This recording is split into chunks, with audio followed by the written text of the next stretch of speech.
Video like करके आगे share ज़रूर कर देना। कातिब होकर यगफिरुल्लाहु लना वलकुम, अल्लाह तुम्हें भी बख्शे और हमें भी बख्शे। फिर उनको तसल्ली भी देते हैं। क्या कहते हैं, क्या तसल्ली देते हैं? कहते हैं व अंतुम सलफून व नहनु बिल अस्र, तुम पहले आ गए, इंशाअल्लाह हम तुम्हारे बाद आने वाले हैं। ये कलाम किससे कर रहे हैं? जिन्नात से, फरिश्तों से, परियों से? किससे कर रहे हैं ये कलाम? आप किससे कर रहे हैं? मुर्दों से। और किससे कर रहे हैं? जो करीब की कब्र है उससे कर रहे हैं, या जो कोने में कब्र है उससे कर रहे हैं? किससे कर रहे हैं? ये यहां वाला भी सुन रहा है, वहां वाला भी सुन रहा है। जिसके इंतकाल को 1 दिन हुआ वो भी सुन रहा है, जिसके इंतकाल को 1000 दिन हुआ वो भी सुन रहा है, और वो भी सुन रहा है जो झूठ बोलता था, वो भी सुन रहा है जो शराब पीता था, वो भी सुन रहा है जो चुगली करता था। अरे जब पापी तेरी आवाज सुन सकते हैं तो जिन्होंने पूरी जिंदगी खुदा की इबादत में गुजारी है, क्या वो लोग नहीं सुन सकते? सुभान अल्लाह, सुभान अल्लाह, क्या बात है भाई। आप दुआ पर तो कभी तवज्जो कर, और बात आसानी से समझ में आ जाए जी, और बात आसानी से समझ में आ जाएगी। देखिए, एक हदीस पाक को सब बयान करते हैं। मैं समझता हूं कि कोई नेक दिल मुकर्रिर ऐसा नहीं होगा जिसने इस हदीस को बयान न किया हो। सब बयान। हदीस क्या है? जो शख्स फजर की नमाज छोड़ता है, जोहर तक उसको कब्र में सांप डसते हैं। सही? बार बार सुना है आपने, मुझसे तो कई बार सुना होगा। मैं तो जहाँ जाता हूँ लोगों को कहता हूँ नमाज पढ़ो। मेरे पास जो भी आता है कहता है मुझे नेक बनना है, मैं पहला मशवरा देता हूँ नमाज पढ़ो, क्योंकि मेरा ईमान है इन्नस्सलात तन्हा अनिल फहशाई वल मुनकर। जो नमाजी बनता है वो नेक बन ही जाता है। आज नहीं कल नेक तो बनना ही उसने। नमाज नहीं पढ़ता, हदीस है, सब इस पे मुत्तफिक है।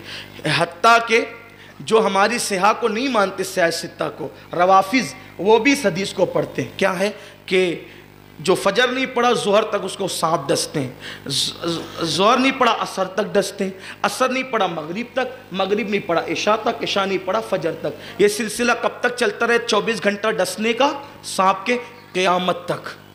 बेनमाजी को कब तक सांप डसते रहेंगे? कब तक? क़यामत तक उसको डसते रहेंगे सांप।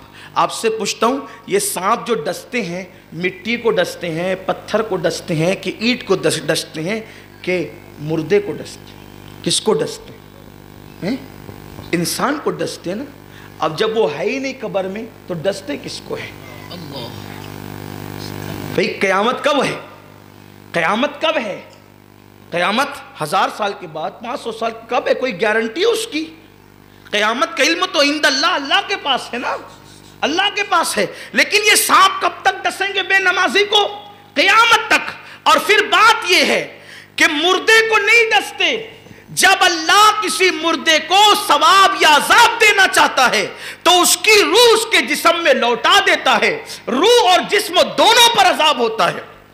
यह मौकिफ है तमाम मोमिनीन का कि जब अल्लाह किसी को अजाब दे या अज्र दे तो उसके जिस्म पर सिर्फ अजाब नहीं होता और सिर्फ उसकी रूह पर भी अजाब नहीं होता, रूह और जिस्म दोनों पर अजाब होता है। तब आप मुझे बताएं, ये जो क़यामत तक सांप डसते रहेंगे तो किसको डसेंगे? जिस्म को डसेंगे। जिस्म होगा तो डसेंगे, मिट्टी में मिल जाएगा तो थोड़ी डसेंगे। तब आप मुझे बताएं, जब बेनमाजी अपनी कब्र में अजाब का सदमा उठाने के लिए जिंदा है तो जिसने 40 साल तक इशा के वजू से फजर पड़ी वो अपनी कब्र में क्यों जिंदा नहीं है? जिसने एक नवाफिल की कसरत की वो अपनी कब्र में क्यों जिंदा नहीं है? अब आप सोचते हैं फिर हम तो कब्र खोदते हैं, कब्र पलटी होती रहती है, उसमें तो कोई दिखता नहीं। यही असल बात है। धोखा खा रहे हो। अपने देखने पे इतना गुरूर है, कभी अपना चेहरा भी खुद देखा है? मुझे चैलेंज है, कोई बता दे किसी ने अपना चेहरा खुद देखा है? इंसान इतना अंधा है कि अपना चेहरा नहीं देख सकता, कब्र के हालात क्या देख सकता है? आंख पर गुरूर न करो, जो दिखे वो मौजूद है, ऐसी बात नहीं है।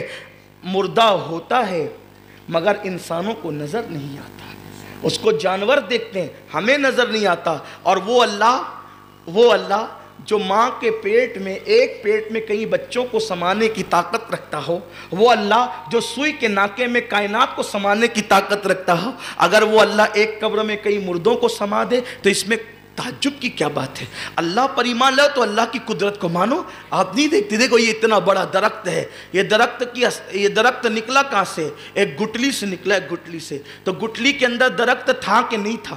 था, नजर नहीं आ रहा था। تھا مگر نظر نہیں آ رہا تھا. جب زمین میں دفن ہوا تو درخت نظر آنے لگا. تو اپنی آنکھ پر اعتماد کرو گے تو پھر کافر ہو جاؤ گے. قدرت کا انکار کرتے رہو گے, کفر کی طرف جاتے رہو گے. تو گٹلی میں پورا درخت ہے, اس کے بعد پھر درخت میں گٹلی ہے. یہ ویڈیو اگر اچھا لگا ہو تو لائک کر کے آگے شیئر ضرور کر دینا. اللہ حافظ.